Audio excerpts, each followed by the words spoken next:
Anyone starting a business, and that can include your personal consulting business, you are going to be told no over and over. I don't want to hire you. I don't want to work with you. I don't want to work for you. I don't want to partner with you. Lots and lots of no's. You need a lot of perseverance. You also need to understand where are the no's coming from? What's motivating that? If they're all saying, because you've never done this, is there a way you can go out and do that?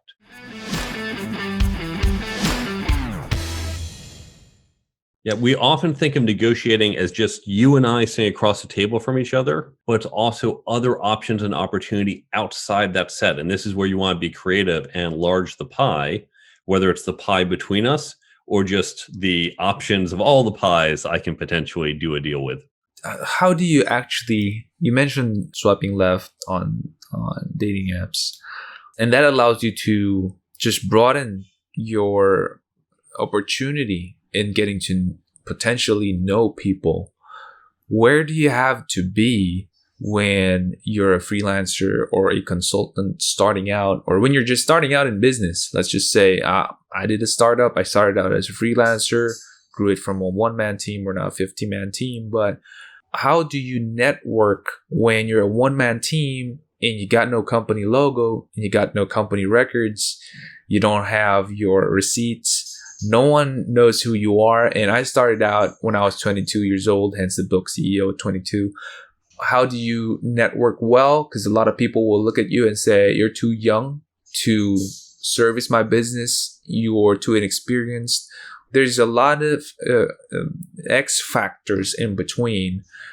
Where do you start?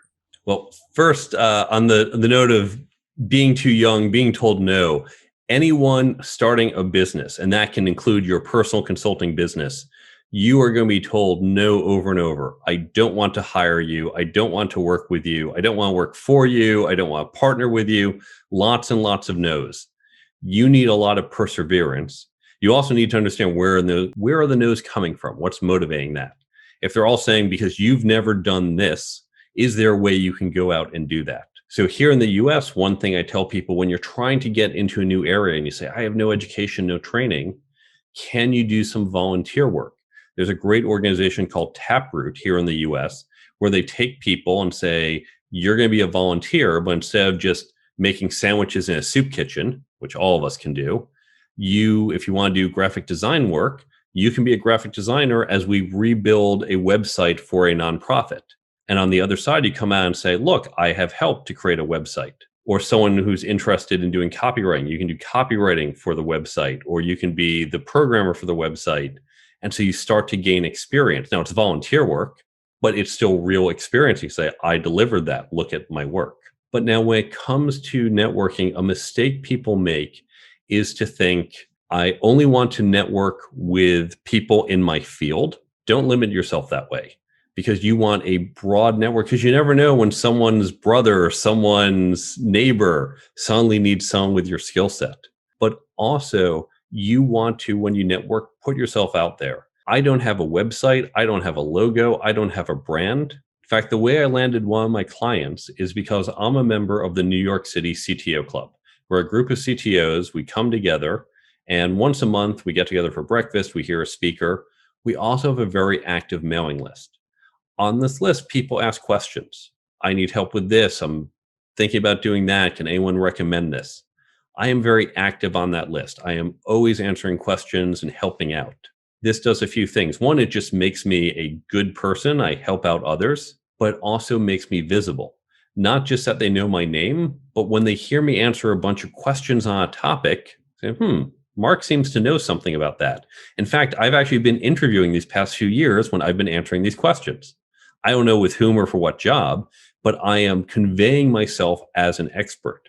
This, by the way, is why people will write books, do podcasts, do blogs, put content out there, is saying, look at what I know. And so when I said, I am looking to do some fractional CTO work to help out these companies part-time because I want to do some time marketing my book, I had one of the members of the CTO club reached out and said, you know what, I have a need. You'd be great, right? I was 90% of the way to the job because she had gotten to know me over the years through everything I talked about. And so all of us do that. Put yourself out there, help others, and that's how you're building up your reputation and brand. Got it. Really good stuff. So a lot of the and that is gold, isn't it? When you just help other people out just by goodwill, and at the same time you get a lot of exposure out of it because they see that you are doing this and you're good at it. Make sure you're good at it. Make sure you really are giving value, and people would start to talk about you. Is that also something that is important? How do you get people to talking about you? You having that word of mouth marketing, getting that kind of referral, which is, for me, it's still the number one form of marketing, word of mouth. How do you start that, and how do you use that effectively for networking? One thing you have to remember, there's some great advice by a man named Harvey Mackey. I think this phrase predates him, but he wrote a book with this title, Dig Your Well Before You're Thirsty. Too many people think I need a job, whether full-time employment or I need to find a contract, time to go network. Well, let's think about this. If you need a big favor, you need, for example, someone to help you move. Who are you going to ask to help box up all your stuff and move the couches? Is it someone you met at a bar last week? Or is it someone you've known for the past 10 years? It's going to be the latter. You need to build that relationship long-term ahead of time. And so when it comes to this strategy where say, put yourself out there and help others, don't think this is going to work in a month, 6 months, even a year. This is a multi-year strategy. You might get lucky. Maybe in 3 months, you said the right thing at the right time to the right person, but it's just putting yourself out there repeatedly. And this goes to your question of how do you stay top of mind?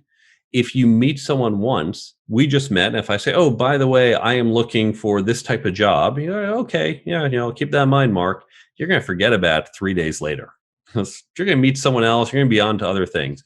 But if we've known each other for years and you know me well and you say, oh, Mark, this is his skill set. This is what he does. Oh, and Mark mentioned he's looking for a job. It's going to stick with you longer, and I'm going to be top of mind longer. So you really want to build these relationships over time and just constantly be out there, constantly be helping people. I actually host a lot of, in pre-COVID times, I used to host parties. Every 2 months, I'd have a big party at my house.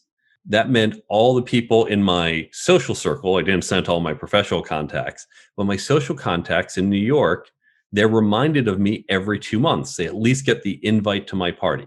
Some of them come and great, I haven't seen you in a while. How are you doing? Some don't, but they're at least reminded I'm out there. So you always want to be putting yourself out there. Got it. And when you say that you want to build this relationship and be top of mind, let's use the party example that you gave. How do you actually, so that's once every 2 months that you have that party. How do you go deep with a person? How do you make sure that when you need something, you're on top of mind with this person and they're not going to go ahead and forget about you in 3 days? Because I don't just hope maybe they saw the invite or showed up to the party. I'm also actively reaching out to each person. I will always wish someone a happy birthday. So I will never go more than a year without, hey, let's keep in touch. How have you been? I will try to see what they're doing, what's going on in their life. Oh, I saw your social media post. Looks like you just got back from vacation. Or, your kid just graduated from high school. What's going on there? Or how are you doing? So you can always find reasons to reach out. And it's just making the time, making that commitment. For some folks, that means you literally put a block of time on your calendar every day, right? 15 minutes a day, you're just going to go through your social media feed or go through your address book and do that outreach. Say, it's been a while. Let's get together for coffee. Maybe you ignore me.